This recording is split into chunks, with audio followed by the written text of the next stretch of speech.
Halo semua, pernah nggak sih ngerasa pusing soal duit usaha? Tenang, hari ini kita bakal bedah resepnya. Yup, resep laporan keuangan yang simple banget khusus buat kalian para pelajar yang lagi mulai bisnis. Pasti banyak dari kalian yang ngalamin ini kan? Semangat 45 buat mulai usaha. Produk udah oke, giliran lihat angka, langsung blank. Duit masuk, duit keluar, campur aduk gak karuan. Bingung deh ini usaha sebenarnya untung apa buntung. Familiar banget kan rasanya? Eits, jangan panik dulu. Anggap aja nyatet keuangan itu ya kayak masak. Serius. Kita nggak perlu jadi chef profesional alias akuntan buat bisa bikin laporan keuangan yang enak. Cuma butuh resep yang pas, ikutin langkah-langkahnya, dan voila, laporan keuangan yang lezat dan gampang dibaca siap disajikan. Dan ini dia nih resep andalan kita. Cuma 4 langkah. Pertama, siapin bahan-bahannya. Alias kita kenali dulu jenis-jenis transaksi. Kedua, cemplungin semua ke panci. Maksudnya catat di jurnal umum. Ketiga, kita pisah-pisahin tuh bahannya ke piring masing-masing. Ini namanya buku besar. Dan yang terakhir, plating yang cantik. Sajikan hidangan utamanya, laporan keuangan. Oke, jadi itu dia menu kita hari ini. Kita bakal kupas tuntas satu persatu, dari milih bahan sampai jadi masakan yang siap disantap. Yuk, langsung mulai? Sip, kita masuk ke langkah pertama, nyiapin bahan-bahan. Kayak chef yang harus tahu bedanya jahe sama lengkuas, kita juga harus kenal dulu nih bahan-bahan dasar di dunia keuangan. Nah, di dunia keuangan, bahan dasarnya itu ada 5 kelompok utama. Gampang kok ngingetnya. Ada aset, utang, modal, pendapatan, sama beban. Percaya deh, setiap duit yang keluar masuk di usahamu pasti masuk ke salah satu dari 5 kelompok bahan ini.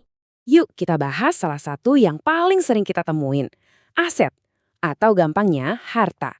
Ini tuh ya semua yang bisnis kamu punya dan ada nilainya. Duit cash di laci, itu aset.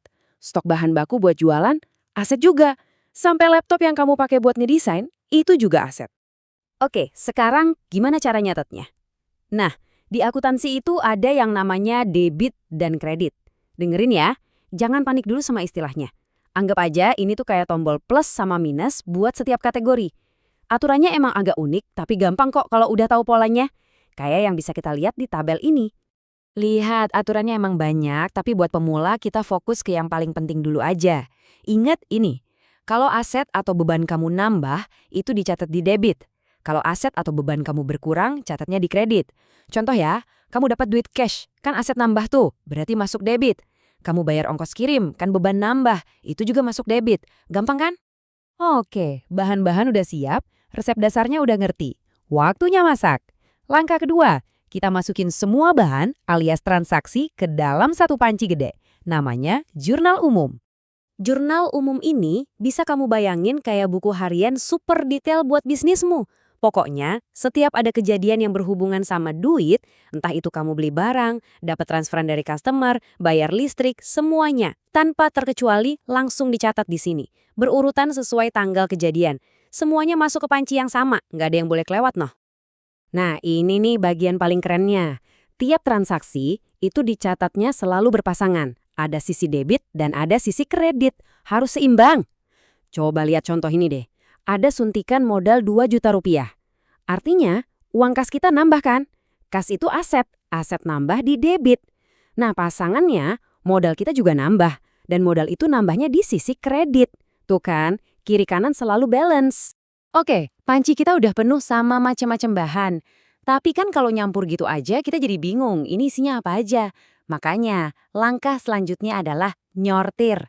Kita pisah-pisahin setiap bahan dari panci jurnal umum tadi ke piringnya masing-masing. Nah, piring-piring ini kita sebut buku besar. Cara kerjanya gini, semua transaksi yang ada tulisan kasnya dari jurnal umum, kita kumpulin jadi satu di piring kas. Semua yang berhubungan sama bahan baku, kumpulin di piring bahan baku. Gitu terus. Hasilnya, kita jadi bisa lihat dengan jelas, oh total duit kas sekarang segini, oh utang kita tinggal segini, rapi banget. Jadi intinya tuh gini, kalau jurnal umum itu ibarat catatan harian yang masih berantakan, campur aduk. Nah, buku besar ini yang ngubah kekacauan itu jadi ringkasan yang super rapi dan terorganisir. Keren kan? Dan inilah dia, momen yang kita tunggu-tunggu. Grand finalenya. Menyajikan hidangan utama. Setelah semua data rapi jali di buku besar, bikin laporan akhir itu jadi gampang banget. Inilah tujuan akhir dari semua proses masak-memasak kita tadi. Salah satu menu andalannya adalah laporan laba rugi. Laporan ini yang bakal jawab pertanyaan paling krusial. Bisnis gue untung apa kagak sih? Dan yang paling penting, angka-angka kayak total pendapatan ini bukan kita yang ketik satu-satu loh. Angkanya otomatis ditarik dari total yang udah kita rapihin di buku besar tadi. Tunggu. Mungkin kamu mikir, hah? Kok bisa otomatis? Ini pakai sihir apa gimana? Jawabannya, ya ini emang kayak sihir. Tapi ini sihirnya teknologi spreadsheet yang bisa kita semua pelajari.